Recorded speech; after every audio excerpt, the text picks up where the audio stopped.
Hello all, welcome back to Answer Writing Initiative at 9 pm. I'm Guna Mathivanan from Offices IAS Academy. Friends, if you're watching this video series for the first time, please watch my first video in this playlist to get an idea on how to participate in this answer writing program. It is open to all. Right. So, what was the question which I gave yesterday? Renewable energy is at the heart of the solution to the climate challenge. In this context, India's commitment to attain 500 gigawatts renewable energy by 2030 is commendable initiative but comes up with significant challenges discussed. Most of you have not addressed properly. The demand of the question was not addressed properly. How to approach this question? Explain what is renewable energy. If you introduce with what is renewable energy, simple explanation. Is energy derived from sources which can be replenished quickly. Right? Unlike fossil fuels, unlike fossils, these sources can be replenished quickly. Right? A brief intro of renewable energy. It is at the heart of the solution to the climate change. So, briefly explain how renewable energy can be a solution to climate change. Briefly, 3 points or 4 points. Because it's a 15 marker question, you have some scope to write. So, how will you say renewable can be a solution to climate change? See, this climate change is largely triggered by carbon emission. These fossil fuels production process itself is more polluting. These fossil fuels on combustion, it releases lot of carbon. Production process, outcomes, everything is more polluting, that is triggering climate change. Right? In this backdrop, if you look at renewable energies, production process is relatively cleaner. Or when you use that energy, right, it is becoming a clean fuel. So carbon emission is less, pollutants emitted is less. Okay, so this can be a solution for the climate change. Climate change is triggered by the fossil fuel production process. Fossil fuel on combustion, it releases a lot of emissions that is containing a lot of carbons, which is resulting in climate change. That is one side. Okay, but if you take the renewables like tidal, hydro, solar, all these production process is cleaner. When you use this energy, it is not resulting in any emission. So it is the pollution aspect is less, carbon emission aspect is minimal or zero. That is why renewables can be a solution for the climate change. And not just that, today, given the climate change situation, right, different parts are experiencing extreme weather conditions. But if you take the renewable sources, wind, solar, tidal, all these are distributed in so many parts of the world, not just in India, in so many parts of the world. In India also, look at the solar abundance, look at the tidal advantage, look at the wind advantage. So this climate change, even if it is going to affect one part or some parts, we have the advantage of having more resources in a distributed manner, so that helps in managing our needs. Right? So you explain the benefits, that is how this can be a solution to the climate change. Right? You mentioned about greenhouse gas emission, mentioned about improving air quality. These energy systems are distributed, decentralized, so more resilient to extreme weather events. So you're substantiating that renewable energy is a solution to climate change. Briefly, what is renewables? Intro. Solution, how it can be a solution to climate change, that is your next passage. In this context, India's commitment to attain 500 gigawatts by 2030 is commendable initiative, but comes up with significant challenges. So here you highlight, yes, in this backdrop, India has committed to attain 500 gigawatts as a part of the NDC, National Determined Contribution, nationally or intended nationally determined contribution, NDC. You all know about UNFCCC. You all know about this Paris climate. summit. Briefly, for others who are not having an idea, briefly I will tell you.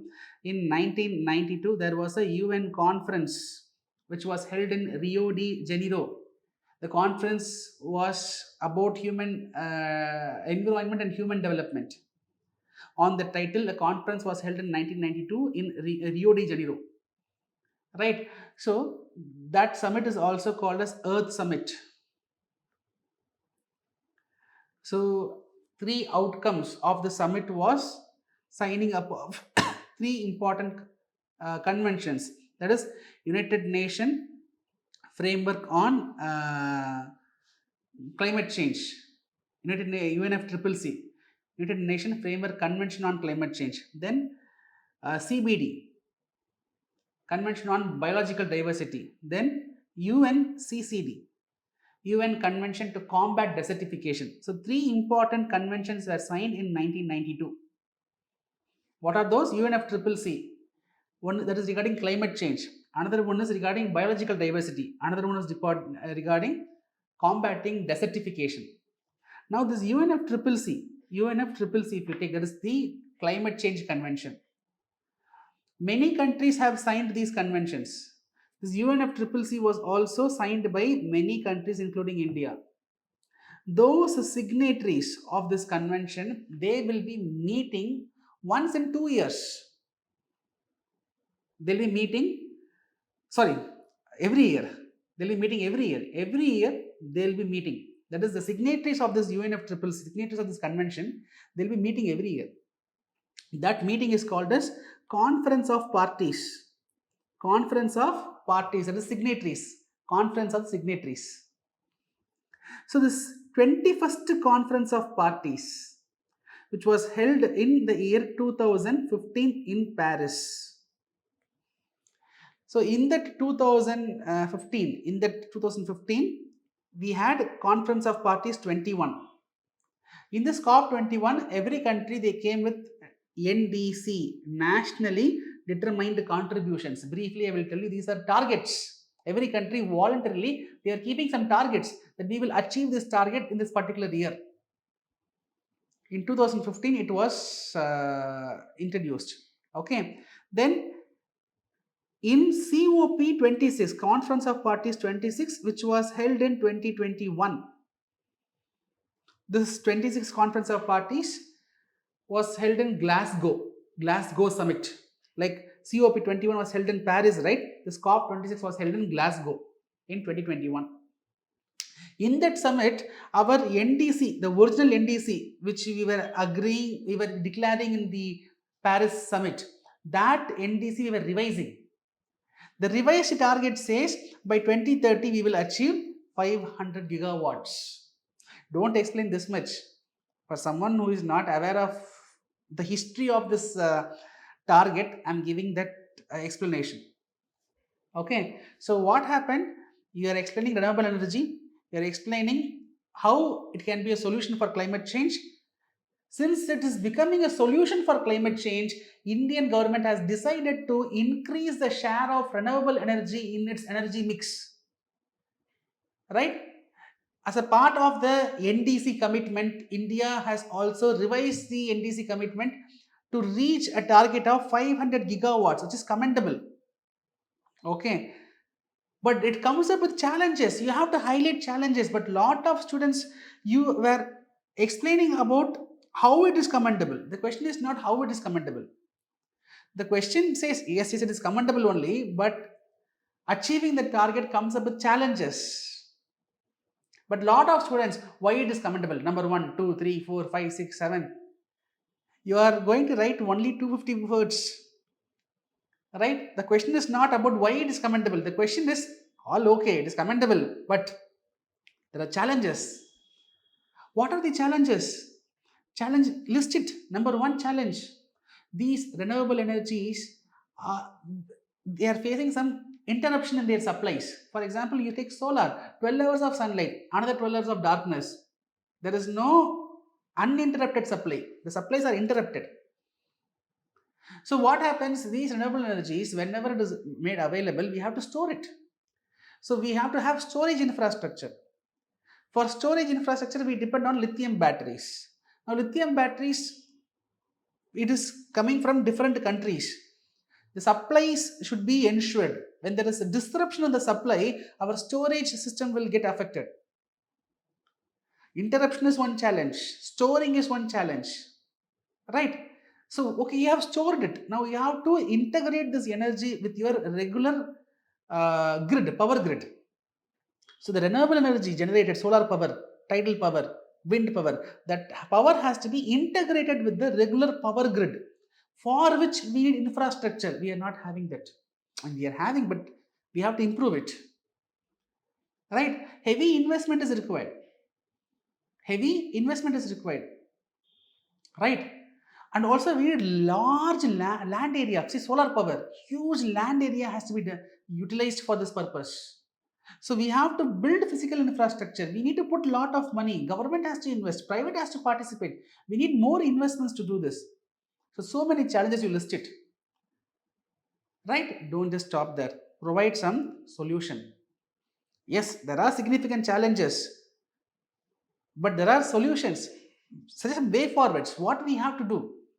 So we have to bring in private participation, we have to remove entry barriers, we have to bring in foreign investments, for which we have to do ease of doing business, we need to have proactive government policies. List out the points, some solutions, 4 5 solutions you give, then you conclude. In the conclusion, maybe you can highlight about various other initiatives which government of India has taken forward to improve the renewable contributions. In the conclusion part, you can explain. Many students, they started explaining about various initiatives of government. Government is doing this, that, etc., for improving the renewable share. In the conclusion, maybe you can mention that these are the efforts taken by the government, right? Government should come up with some more proactive measures. By taking into consideration of the above suggestions, government can definitely help in achieving, or government can achieve that 500 gigawatts of target by 2030. Like that, give a simple conclusion. Got it? Got some clarity? Understand the demand of the question and provide. And remember, you are expected to write only 250 words. You cannot keep writing everything. Okay. So yes, I have given an answer, you can go through. Okay. So here, Aravind. Aravind, yes, Aravind, you have given uh, introduction. You have explained about NDC commitment. Okay, India's commitment is commendable. That part need not be explained much. Here, you have to explain about how renewables can be a solution. That part you could have expanded. Instead of India's commitment is commendable, which you can say that how renewable energy is going to help in solving the climate change. That part you could have explained. Then you went for challenges. Challenges is fine. You have explained about challenges, availability of critical minerals, setup cost, unpredictability in sun's energy, right?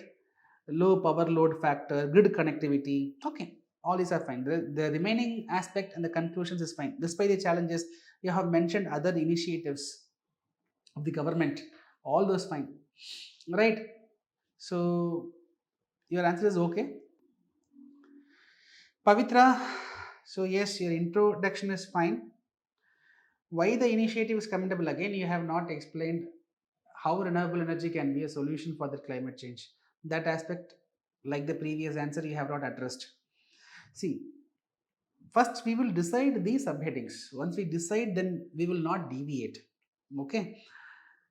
Renewable energy is cleaner, reducing pollution. That is fine. Low maintenance cost, achieving self reliance. Again, you are explaining why it is commendable. But see, the question, it is the heart of the solution to the climate change. How renewable energy and climate change is connected. That has to be explained. Then we have achieved a target that is commendable, okay. But it comes up with significant challenges. That is the major aspect. Yes, it is commendable. Maybe 1 or 2 points you can devote, but you have to devote more for significant challenges. Okay. So, yes, challenges you have written, cost, time for transition, technologies are required, weather dependent, it requires large land area, silicon, lithium are imported, integration of grid, right? That is fine, completely fine. And you have also given solutions, right? That solution, all the point, exploring minerals, creating incentives, etc. All these are fine. All these are fine. The conclusion is fine. First answer, second answer, almost similar. Only problem is you could have addressed about the first part of the question briefly. That was missing. Right, next. Yuvashri, introduction is fine. Needs for the commitment was not asked. The question is not about the needs. The question is not about the needs. Maybe you change the subheading.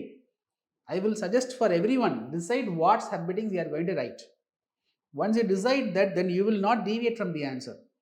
Needs was not asked. You need not explain about needs. Okay. And India's effort, this part you could have given in conclusion. The question is also not asking you to explain about the India's effort. Then directly you went to the final part. You went to the challenges, final part. Right. So challenges, yes, the points are fine. No comments on that area. Solutions is fine. Where is the conclusion? Right? If you have adhered to the time limit and you have missed writing conclusion, then it is fine. But you have to provide at least a one-line conclusion. Solution aspect is fine. Challenges is fine, but need was not asked. The initiatives of the government was not asked. Maybe other initiatives, the part of conclusion you would have mentioned. You could have mentioned. Right? That is the problem here. Most of the students, the first part, the link between renewable energy and climate change was not given. Achieving the target is commendable. Okay, target is commendable. Only when we achieve that, that becomes a commendable achievement. Target is a target. We have achieved a target. We all want to become IAS. It's a target. Why my target? Why I want to become IAS? If I am going to list out reason 1, 2, 3, that is not the demand of the question. I want to become IAS, but that comes up with challenges. What are the challenges? That is the actual demand of the question. Okay, right? So rewrite the answers. You can go through the solution once. Now, the question for today. What do you understand about the term cooperative federalism? How far do you agree with the view that the introduction of GST has enhanced the spirit of cooperative federalism? Right? So, what do you understand by the term cooperative federalism? How far do you agree with the view that introduction of GST has enhanced spirit of cooperative federalism? Understand the demand, right? Decide the subheadings and then come up with an answer. I hope this initiative is adding value to your preparation. I will meet you tomorrow. Till then, bye. Take care.